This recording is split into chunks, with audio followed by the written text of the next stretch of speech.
Hello and welcome to Campus Drive, your one-way street to all things HCC. I'm your host, Matt Jackson, manager of Dragon Podcast here at Dragon Digital Media, and we have another very special episode today.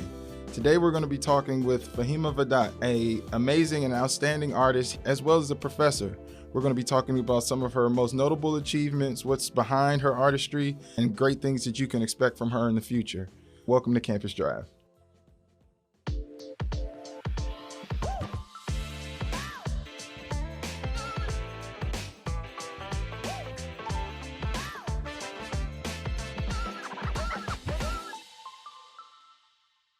Before we get started, for our listeners who might not be familiar, Fahimeh Vahdat is the Iranian-American mixed media installation and performance artist. Her work focuses on human rights, especially women's and children's rights, and she has exhibited her art both nationally and internationally. Fahimeh is also a professor here at HCC, teaching Art 101 and finding new ways to incorporate eco-friendly initiatives into her lesson plan. She is also the recipient of the Outstanding Artist Achievement Award here at HCC. Fahimeh, welcome to Campus Drive. Thank you, Matthew. Thanks for having me. Of course. I want to get started with the first one. I wanted to congratulate you on receiving the Outstanding Artist Award. How does that feel? It was great. It was really one of the things I wasn't expecting that, but when it was announced, I was really thrilled about that my long journey into the arts was kind of recognized in the community that I have been living the last 13 years. And just knowing that you've had, when I was doing my research about things you've accomplished, you've had your art showcased nationally, internationally, different residencies and things like that. What would you say is one of the, at least in your mind, maybe not the biggest achievement, but what's one of the longest lasting achievements that you are proud of? Several things come to my mind, Yeah. of course, Well, different body of work I have done throughout the years are part of the continuation of me as an artist, the journey I have chosen to walk and to go in search of whatever that is important. At the time, I'm a contemporary artist, meaning I work with the events that are happening now, rather than just look for something this or that. I'm very tuned with the, as I mentioned, with the atrocities taking place different parts of the world, especially at home here, and also my former place that I grew up, which I still have nostalgic feelings, and I am connected emotionally to that, even though I haven't been there for 44 years for different reasons. But it's so important to do my research, to be part of the work that I'm going to produce, understanding the conditions of people, of especially women and young girls.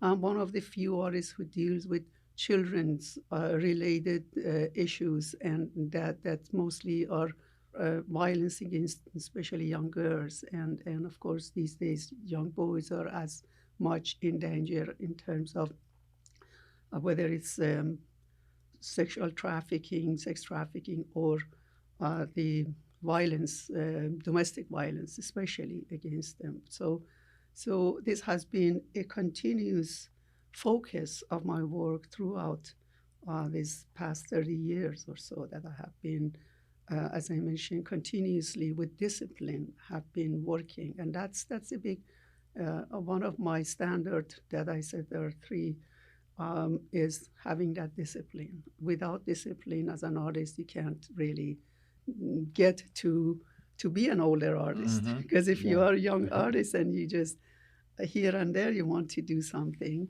it's not going to take you places. I also want to know, as you receive an award like that, and we talk about how that is a culmination of the work that you've been doing for such a long period of time, how did it all begin? How did you start on your journey as an artist? That's a great question, but do you have 3 hours. we can work on it. So literally, I have to make it short because of our time situation. But I do need a lot of time to explain everything. I want to first of all say just thank you to Howard County Arts Council, Colleen West, as the leader in the program. She and her leadership and the team she works with really has provided unmatched support for artists and the arts community here in Howard County. And also, I want to thank Professor Tim Singleton, who tirelessly advocates for artists and who also has nominated me for that award. He's also a professor here and a great writer. I would like to read actually a little short letter writing I had. Here's a short written letter by Fahimeh that shines light into her upbringing as an artist and some of her inspirations growing up in Iran. Take a listen. It was a cold fall afternoon in old Tehran. A fearless 4-year-old girl picks up a piece of coal, walks around the neighbor's house, and draws continuous lines several times over on all 4 walls, just after having done the same to her own house. She was exhilarated, but had a feeling she should not have done that. A bit later, she hears someone yelling at her mother, "Do you know who has made this mess?" The little girl knew she was in trouble and ran away to hide for several hours till almost dusk. Her mother kept calling her name till she came out of hiding. The mother saw how scared she was and asked her if she did the drawings on the walls. When she said yes, her mother laughed and said, "It's okay, let's go to clean up the charcoal together." That little girl was me, Fahimeh. That was the beginning of my journey in life as an artist. Not long after that day, that little girl and the mark she started to make those years ago became a nomad, forced to flee the struggle and violence of political and religious upheaval. Now, so far away from both those houses, I continue making that mark, and let me tell you how deeply honored I am to have this recognition as it has made its way around the world to Howard County. This award is empowering, encouraging, a validation for what has been my life's work and its effort to challenge viewers, to make the plight of women and girls visible, address the violence they confront, to bring awareness to their cause, and offer healing, no matter how deep the wounds. Hope is always present in my art. My aim has been to share their stories, to be their voice, the victims and survivors, to keep them in our minds and hearts, to say their names and continue their presence. Today, I feel those stories heard and recognized with this award.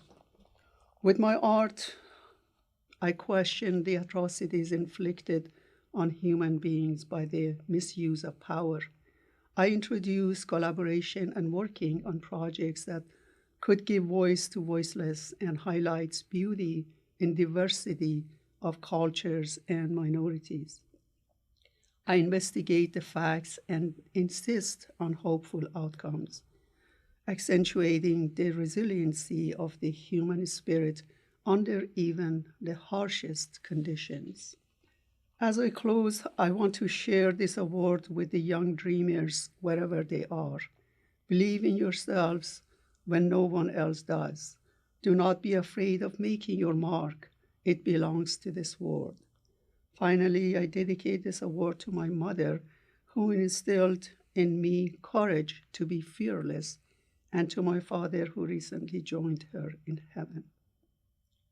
No matter how difficult this artistic journey has been, it has been a mark worth making. That was beautiful. Thank you so much.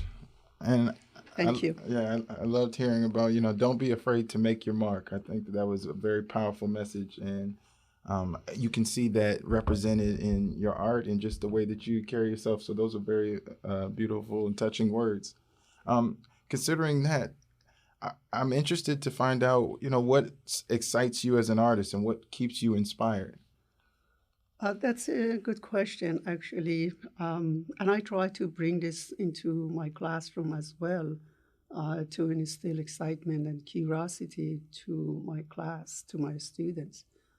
For me, as an artist, I'm always in search of how I can communicate with the viewers on a deeper level that brings that invokes thoughts and brings awareness to the viewer when they look at my work and they are engaged in my work. That really has been one of the three principles I hold dearly, which is to value my viewers a lot and to invite them to be part of the work. It doesn't matter what type of artwork I do.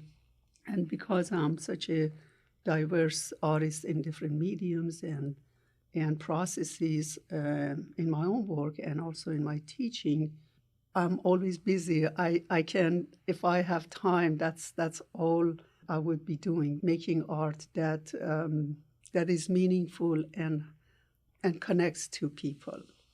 And I see that it's a life journey. It's not one stop and I'm done, or I can do this a little bit and then I'm going to jump over here. It seems like it's always in the background. It's always a part of everything you do. And so even this one lesson that you're teaching, you're still have in the back of your mind something else that you can create that can reach the people that you really want to speak to and be felt by. And I think that that's a very important dynamic to have when you're someone who's going to continue to create things that are going to show people and teach people new lessons about life.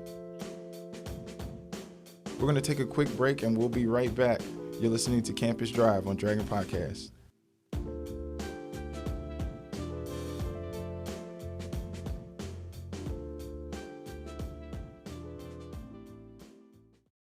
Okay, welcome back. You're listening to Campus Drive, your one-way street to all things HCC. I'm your host, Matt Jackson on Dragon Podcast, and we're sitting here with Fahimeh Vahdat, multidisciplinary artist and professor here at HCC.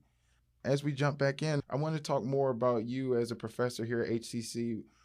When did you or why did you decide to become a teacher, and what courses do you teach here currently? Thank you for that question. Yes, being an artist and active artist and professor, they really go hand in hand. And I always stay on top of my art making processes in order to be a great teacher, and vice versa. You can't, in visual arts, you have to hone your techniques and your processes and your concept and ideas. Otherwise, you won't have that power in classroom to lead younger artists to find their own goals and set learn what they are excited to learn. So I bring passion into class. It always has been my goal to have a classroom that students feel comfortable to create, to work, whether they work in groups or individuals, as we have a studio set up in our program here. I started actually become interested in teaching years ago when I was graduate student in Taos, New Mexico, and my professor asked me to work with the undergraduate students, and as I was working really hard on my own art. The students were so excited and they're so helpful actually to me because they liked what I was doing and also how engaged I was with them and with their work. They kept telling me you should become a teacher. You're so good, and that's when I started actually feeling like I belong here. that was like a really touching moment. I still get a little, Yeah. because the students themselves encouraged me to go in this path. And because of of course, English is my second language, I always had that kind of fear of not being able to communicate effectively in my classrooms and so forth. But that vote of confidence was absolutely the game changer for me to move into the teaching, and I have loved it, and I still am passionate about being in classroom. I have been chairs, I have been head of departments in different parts of the different parts of the country, as I have as a nomad. I have been moving around a lot, but here at HCC, the last 12 years, we have been really excited to bring some positive changes in our curriculum, in our classroom setup, making, for example, our program, our studio practices non-toxic for our students and the whole community, and things like that. So I'm very excited, and I'm always very involved in helping our program to grow. Yes. And I think I love what you said about, I think that shines a very interesting perspective on why professors do what they do. Usually you'll think that it's just, I grew up, I wanted to be a professor, but you were a student yourself, and by you reaching out and you working with the other students, they were able to help guide you onto the path that was made for you initially. And so it's a beautiful way to see that it's that collaborative effort where while you're helping them, they're also helping you find your way. Yeah, absolutely. Yeah. I mean, that's why I said earlier that as an artist and professor, they go so much hand in hand, because you have to have the knowledge and expertise in your field to be able to work with students and teach them, but also you will get a lot from being in that teaching and learning environment, that you create with your students. Without students, we Yeah. can't do anything, right? Yeah. I love my students. And that brings me to our next question. I was going to say, as a student, as they take your course, what do you want them to take away from an experience of taking one of your courses? Like, what are some of the takeaways that you would want them to have as they complete your course? Yeah, great question. That's always actually part of my question and my part of teaching when I start a new semester. Every new semester is like giving me a little bit of anxiety because you get to work with new body of students, and that to make that connection the first day is so important. In my classroom, I want my students to feel comfortable, so we have rituals to get started in the classroom to feel comfortable. But then the goal is for them to not only learn the processes that I am introducing, concept building, content, meaning, to bring meaning into their work. Of course, learning foundational levels, anything that is related to my course. But also I want them to think about a little further who they are and why they are here in this course, for example, why they have chosen this course and why they want to contribute creatively to this world, and look at the world from a creative point of view, and how they can get better and stronger with to bring their own ideas into the plate, basically, as they move into their careers and their studies. One of the things, for example, I do in this Arts 101, which is one of the foundational 2D design classes, with the emphasis in printmaking. Because I'm a green professor, I really spend a lot of time educating my students about recycling and about not wasting water and being. And one of my final project is dealing with eco-friendly design, for example, and the students really get so engaged, and each of them come with amazing ideas how to coexist with the earth and with our environment in a friendly and compassionate way, rather than using and abusing the resources that we have. That are valuable, like water, for example. Right. In our classroom, they all hear me so many times, have less water. Don't have the running water going for washing one brush, for example. So at the end of the semester, I see the changes. I am very observant, right, as an artist, but I see the students gradually, when they're washing their hands or washing their brushes or clean up, the water turns on and then off. They are not running the water just continuously going while they are doing one little task. Fahimeh continues to do her part to push her students forward and encourage them to take their eco-friendly initiatives into their artwork. Here's the final project from one of her Art 101 students, Sabrina Alba. Okay, so my project was on microplastics and overfishing, and I would put my prints in this order, so 1, 2, and 3. And starting with my first one, I etched out a sea turtle in the ocean because I wanted to approach this as nature kind of being corrupted by outside forces. So what I didn't know is a lot of ocean pollution is actually contributed by fishing boats. So either if it's by accident or they purposely dump things, and that's why I had a plastic bag there. You can see the soda can ring, and then the sea turtle is just scarred from motor boats and things like that. And Professor, she helped me do a little tint. It is kind of hard to see, but I did want to get that kind of bluish gray tone and just make it pretty monotone. Then this print is a fishing net kind of scooping things out of the water. I chose to leave this up to interpretation. You can either interpret it as fish or trash kind of falling into the ocean and being scooped up.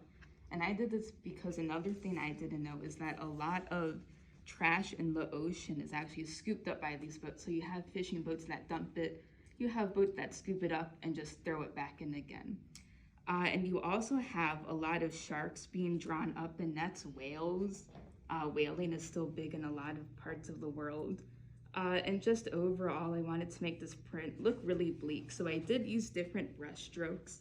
You can see at the top it's smoother. Then where you have the things falling into the water, it's a bit rougher, and I wanted that solid line there for the water so you could see the different textures.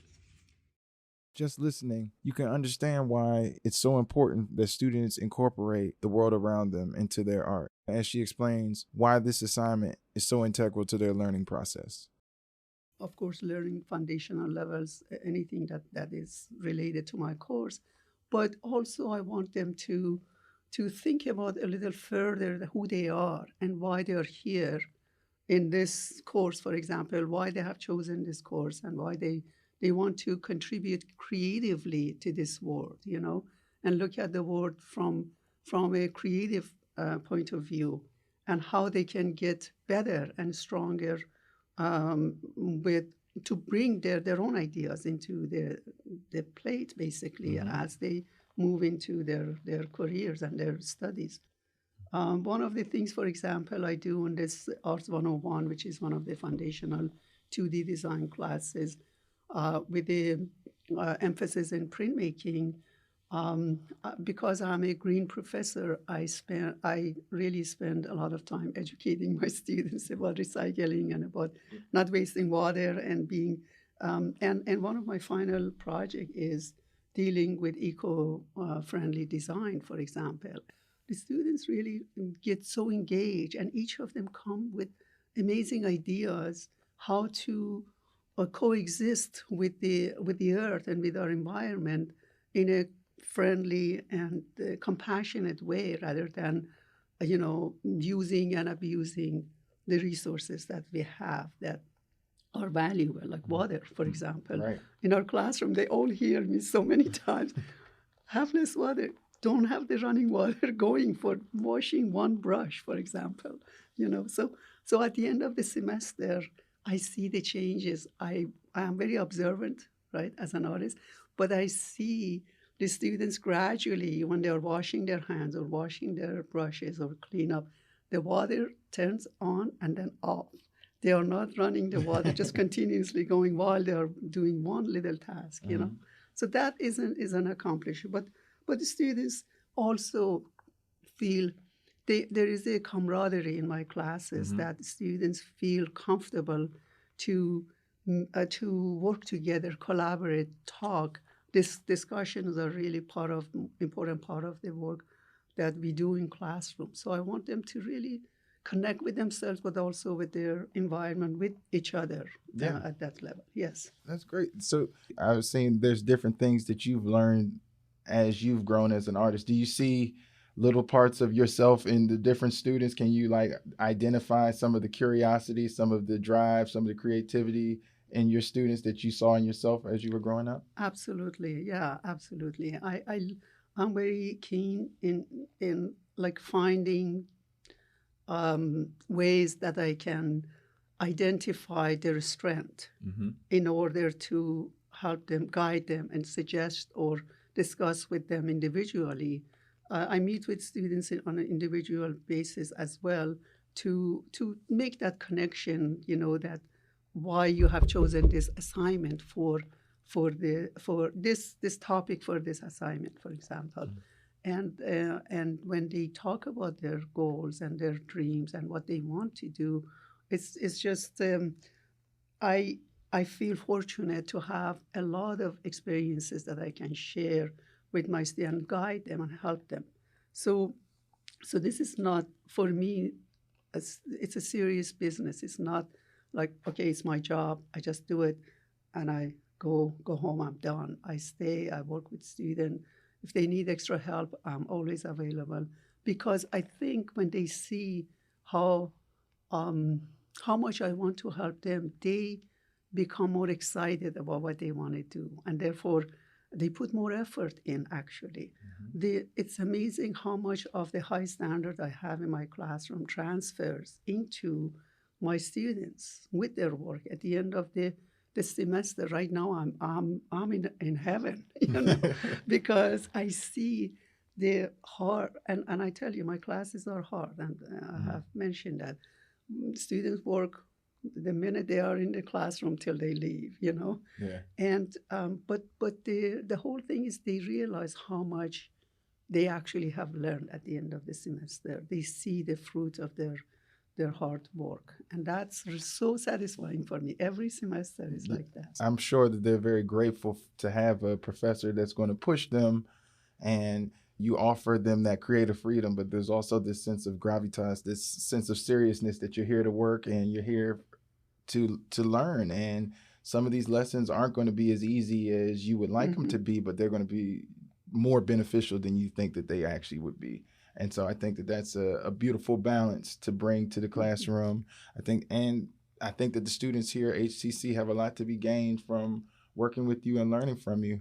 We're about to finish up. Our final question I wanted to ask, is there anything that you would like to share or leave with the students, or speaking to a young artist that's looking to find their way, young women who are looking to find their way in their artistry? Is there anything you would like to say to them, or any way that they can connect with you in the future for things that you have going? Yes. Our students are so bright here at HCC. They are a younger population, but they are so bright.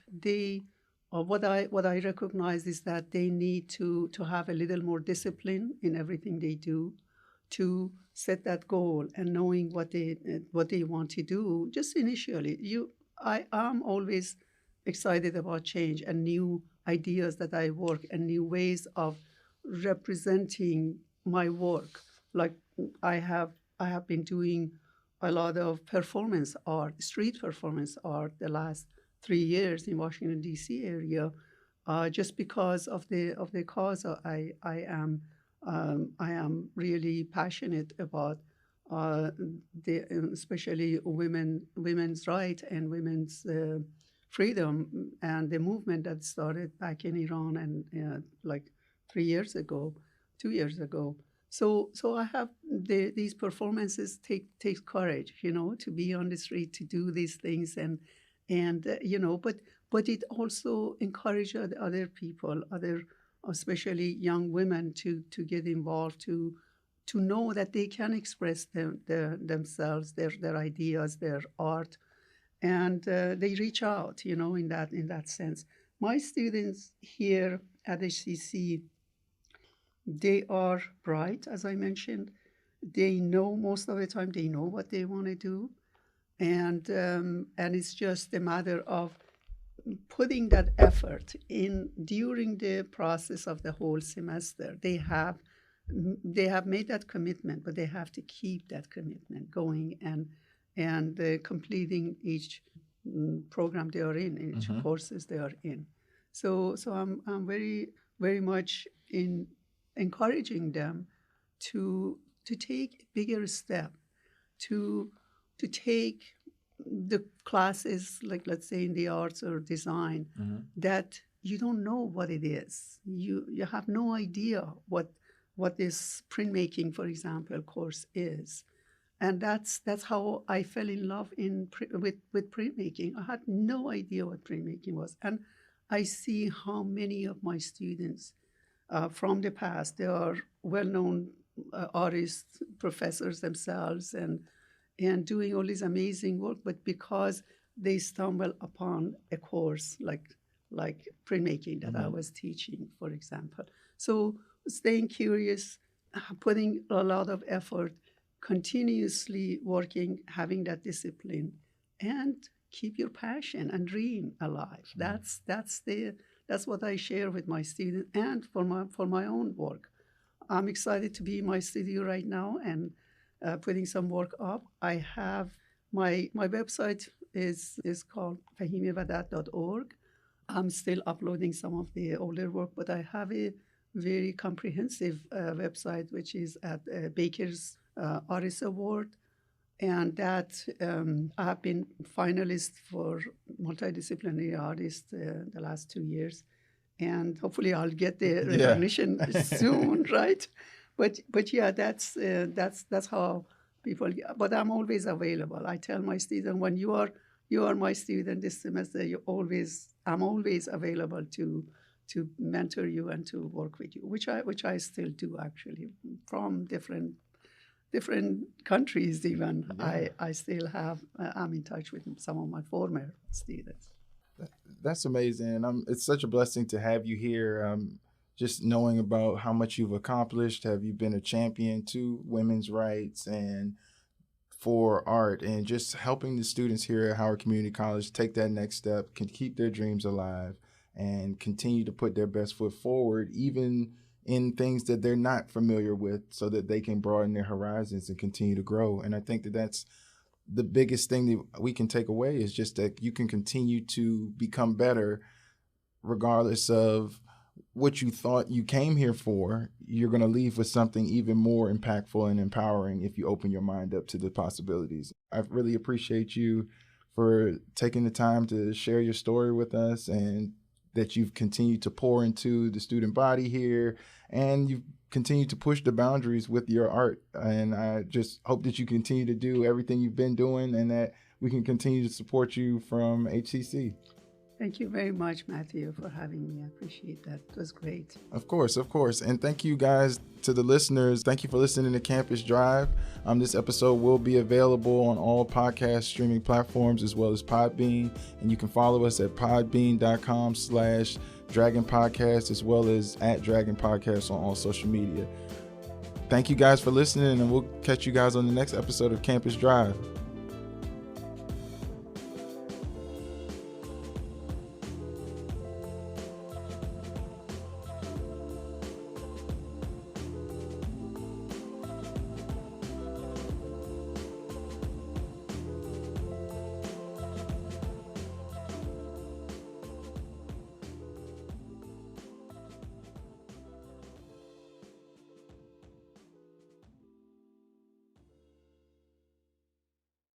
Thank you for listening to Dragon Podcast.